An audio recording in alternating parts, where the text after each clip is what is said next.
Assalamualaikum warahmatullahi wabarakatuh.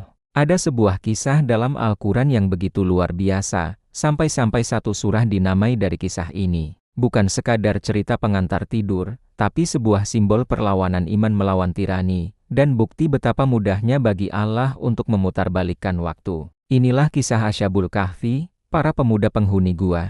Cerita ini bermula ribuan tahun lalu di kota Efesus, di bawah kekuasaan seorang kaisar Romawi yang sangat kejam bernama Dikianus. Raja ini punya satu aturan mutlak, semua rakyat harus menyembah berhala. Siapapun yang menolak, hukumannya adalah mati. Di tengah kegelapan syirik itu, muncullah secercah cahaya. Sekelompok pemuda dari kalangan bangsawan, yang hatinya terang dengan tauhid.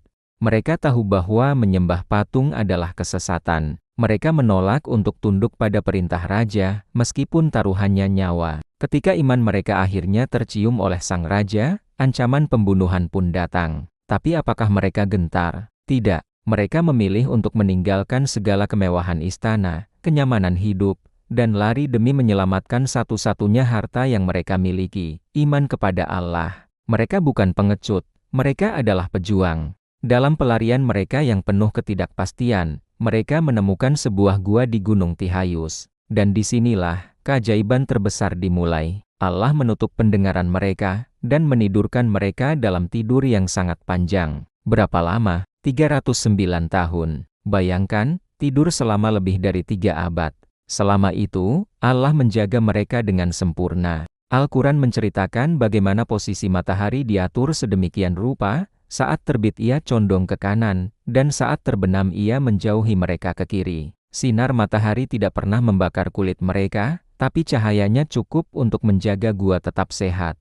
Lebih menakjubkan lagi, Allah berfirman, dan kami bolak-balikan mereka ke kanan dan ke kiri. Ini adalah mukjizat medis yang luar biasa.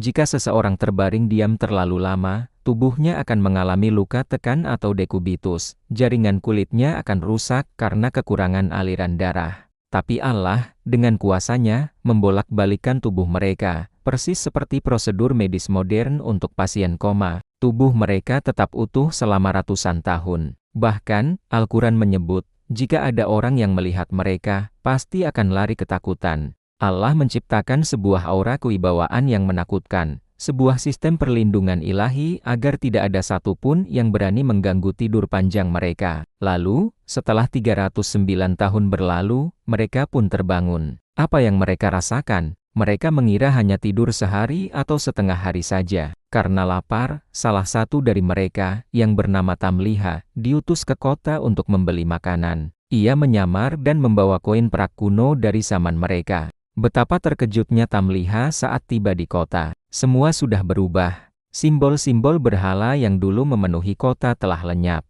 Gantinya, ia melihat masyarakat yang kini beriman kepada Tuhan Yang Maha Esa. Saat ia mencoba membeli makanan, penjualnya pun bingung melihat koin perak kuno itu. Ia dituduh menemukan harta karun, dan akhirnya dibawa ke hadapan raja. Tapi, raja yang sekarang bukanlah Dikianus yang kejam. Raja yang baru adalah seorang raja yang beriman. Penemuan para pemuda ini menjadi gempar. Mereka menjadi bukti hidup di hadapan seluruh penduduk kota tentang kebenaran adanya hari kebangkitan setelah kematian. Setelah misi mereka selesai, setelah menjadi bukti kekuasaan Allah, para pemuda itu pun kembali ke gua, dan di sanalah Allah mewafatkan mereka dengan tenang. Kisah ini bukan cuma tentang tidur panjang. Ada banyak pelajaran berharga untuk kita di zaman sekarang. Pertama, tentang menjaga integritas di lingkungan yang toksik.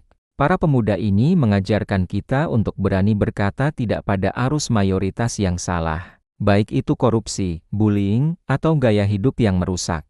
Berpegang pada kebenaran, meskipun kita sendirian. Kedua, konsep uzlah atau menarik diri sejenak.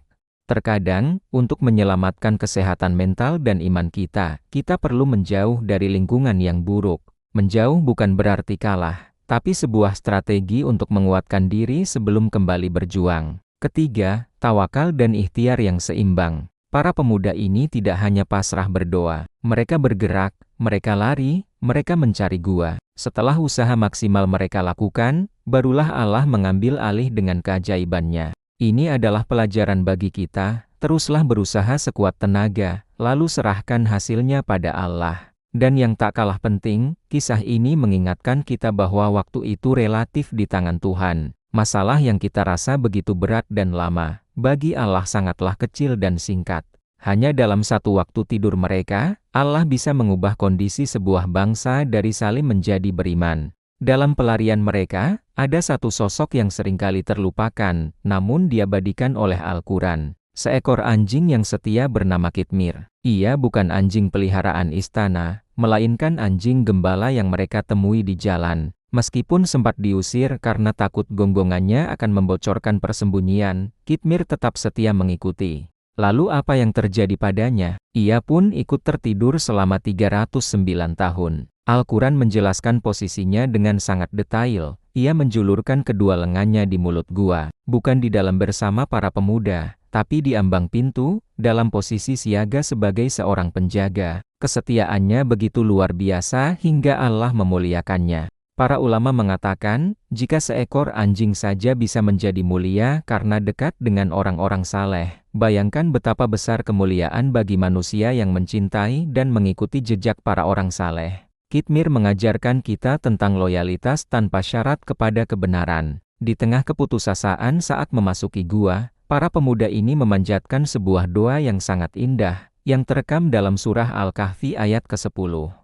Doa ini adalah doa anti buntu yang sangat relevan untuk kita amalkan. Mereka berdoa, Robbana atina min ladunka rahmatan wa hayyi lana min amrina rasyada. Artinya, wahai Tuhan kami, berikanlah rahmat kepada kami dari sisimu, dan sempurnakanlah bagi kami petunjuk yang lurus dalam urusan kami. Perhatikan kalimatnya, mereka tidak minta rahmat biasa, tapi min ladunka, rahmat khusus langsung dari sisi Allah, saat semua pintu dunia sudah tertutup.